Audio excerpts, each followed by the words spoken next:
Det här var min första dansskola. Hon sa faktiskt till mig att jag inte hade kroppen för att dansa. Hon menar på att jag var för tjock. Spela en match här. Första gör det att jag bryter armen. Shit vad mycket ångest jag haft här inne alltså. Jag har mått så dåligt här inne, ni fattar inte. Jag vill bara krama dig. Oh my god. Yo, what's up gang? Välkomna till... Inte what's up gang längre. Du får inte säga det längre. Okej, vad är det nu då? Vi har en ny NJ Squad. What's up NJ Squad? Välkomna till en ny video. Det är soligt, jag ser ingenting. Det är fett soligt. Idag är en liten annorlunda video faktiskt. Vi är i Uddevalla. Vi ska utforska vart du är uppväxt. Ja, för er som inte vet det så kommer jag från Uddevalla, men jag har inte bott här på 8 år ish. Så ja, jag tänkte visa lite vart jag gått i skolan och dansat och lite roliga grejer här i Uddevalla. Och just nu är vi faktiskt vid dansstudion där du vill börja.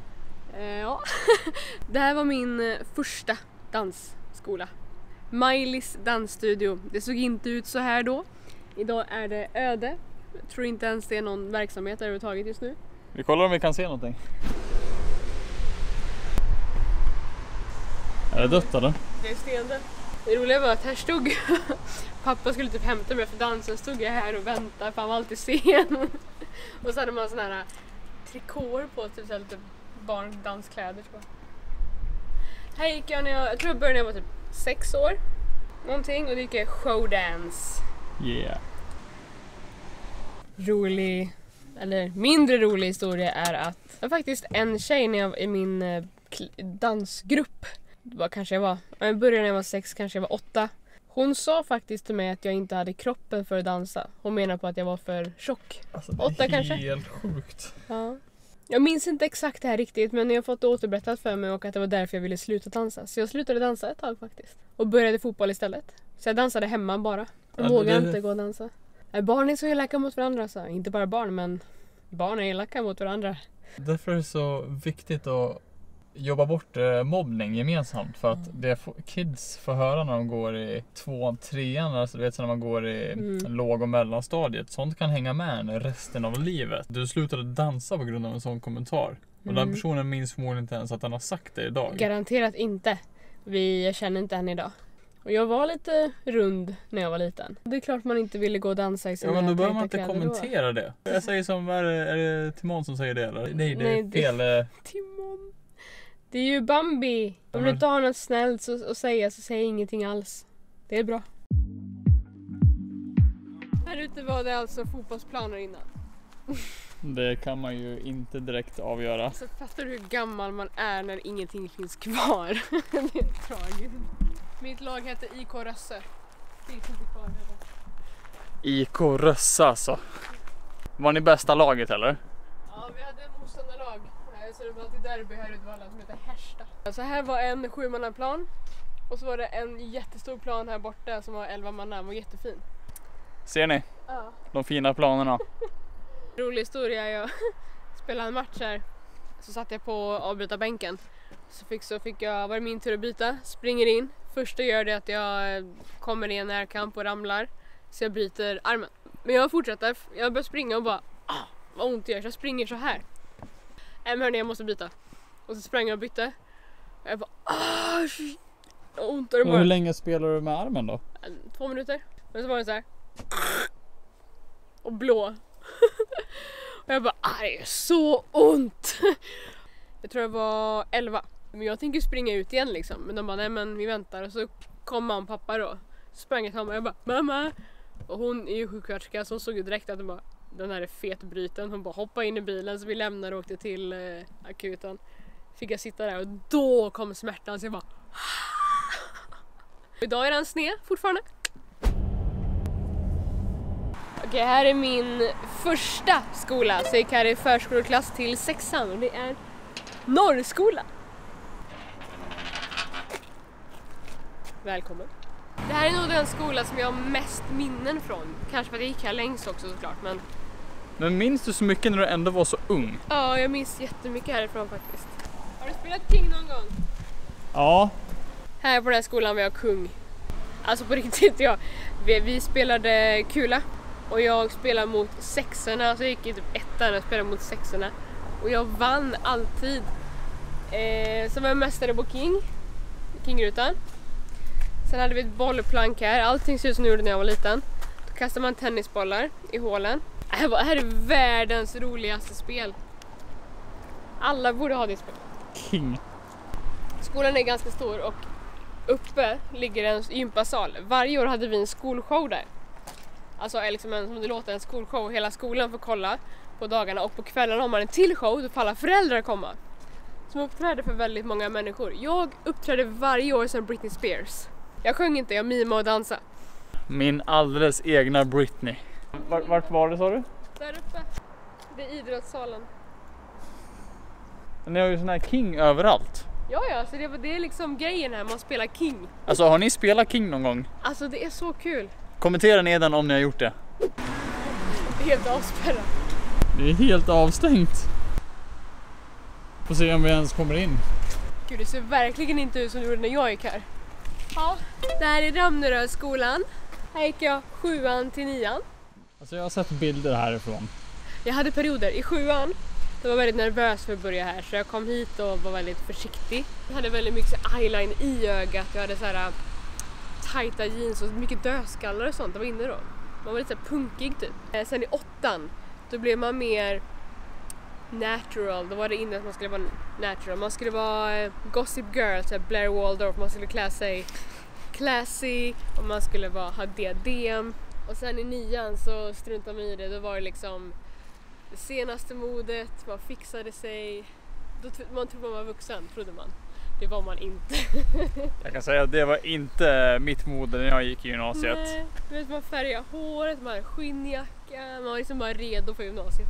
Alltså på tal om gymnasiet, alltså jag tror jag har den sjukaste 10-year challenge någonsin. Det har du. Minns ni den här 10-year challenge när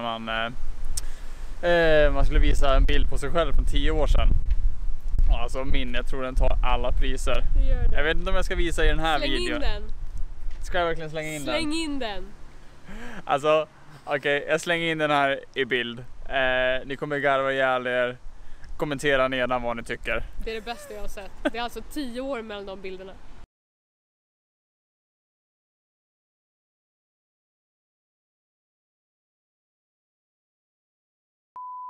Okej, så detta är min gamla gymnasieskola. Jag läste, vad heter det? Estetiska linjen dans. Här. Jag läser dans. Ska vi gå in? Yeah! Jag har inte varit här sedan jag tog studenten. Det är alltså 8 år sedan jag var här.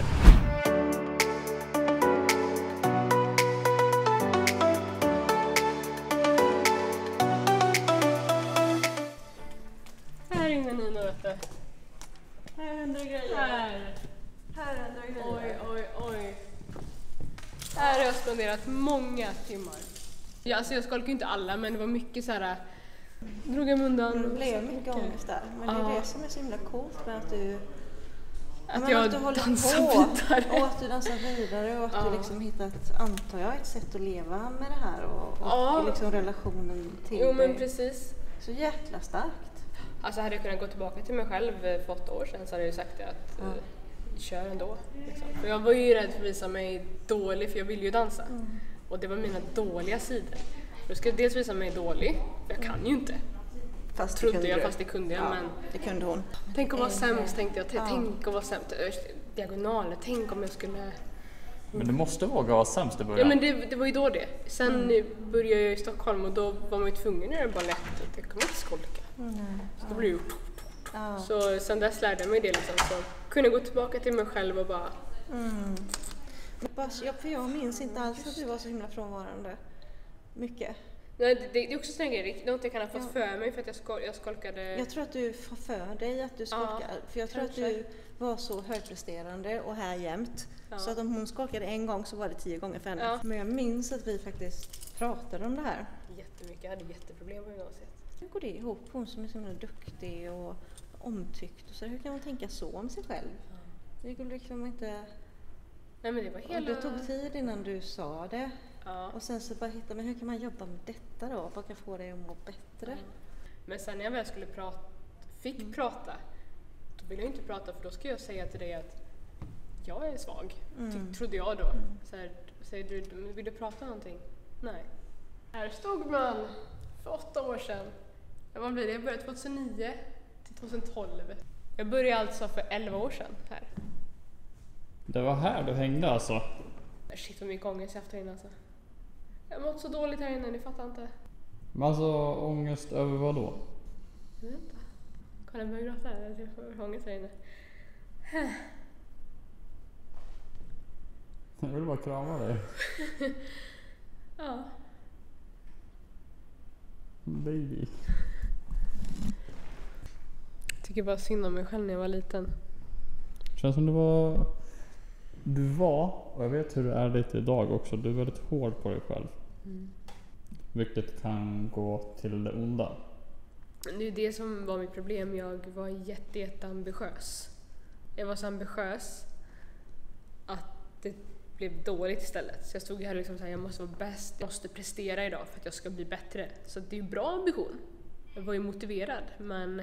Det känns som du aldrig kunde berömma dig själv heller. Nej, det var inte good enough. Jag var aldrig bra nog, tyckte jag själv. Det var inget, alltså, så som man säger liksom att jag var högpresterande, mina kompisar tyckte det så här, jag gjorde egna föreställningar, jag åkte och dansade efter skolan, jag stod hemma och gjorde egna, alltså, jag var ju det, men för mig var inte det bra nog. Idag önskar jag kunna gå tillbaka till mig själv och liksom bara prata med mig själv, men när man var 16, 17, 18, alltså det var inte lätt. Men nu hörni, ska vi iväg och käka en pizza som du har tjatat om. Alltså jag vet inte hur länge du har tjatat om den här pizzan. La Vaca kallas den. Alltså grejen är, det finns 2 grejer i Uddevalla man inte vill missa. Det ena är kebabsås. Alltså det finns ingen godare kebabsås. Ni som vet, ni vet. Jag tänker inte ta en diskussion annars. Sen finns det en pizza jag åt när jag var liten som är oxfilé och typ 5000 lager bea. Alltså du har typ beskrivit den som Sveriges sjukaste pizza. Alltså den är ju det sjukaste pizzan. Jag älskar den. Jag älskar den. Ja, jag har ingen aning vad jag ger mig in på, men ja. Vi testar Jag är den. ganska hungrig, så jag är taggad. Och vi hämtar upp min barndomskompis som också älskar den här pizzan. Alltså hon är nästan större fan av pizzan än vad jag är. Här, damer och herrar, ska man inte glömma pingvinpizza. Alltså, ni som vet, ni vet även denna gången. Kebabsås deluxe. Vi ska inte dit idag. Kolla vad glad!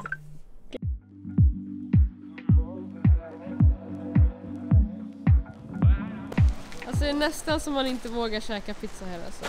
Det inte på riktigt heta cowboypizza. Vågar du äta pizza här? Jag är fett hungrig så jag bryr mig faktiskt inte. Yum. Oh my god, så är det min bara. Alltså checka det här. Jag är så taggad.